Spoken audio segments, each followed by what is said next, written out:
Мынадай көріністер осы биогумусты пайдаланған адамдардың біразында болып жатыр да.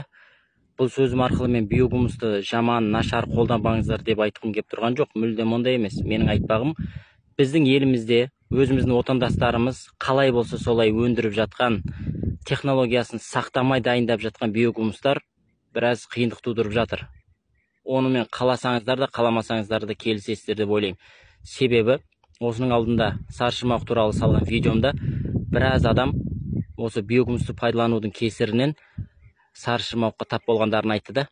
Бұл бір ғана менде болған жағдай емес, бірнеше адамда болып жатыр. Өтірік айтып не қыламыз оны?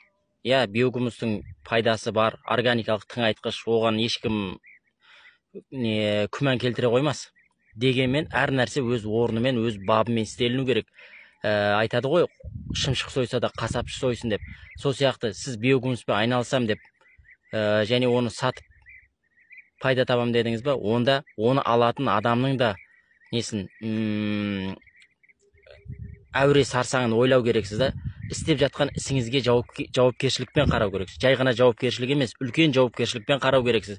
Егер сіз биогумус өндірумен айналысатын болсаңыз, онда сіз өзіңізде егу керексіз. Сол өндірген биогумусыңызды өзіңізде бау-бақшаңызда пайдалану керексіз.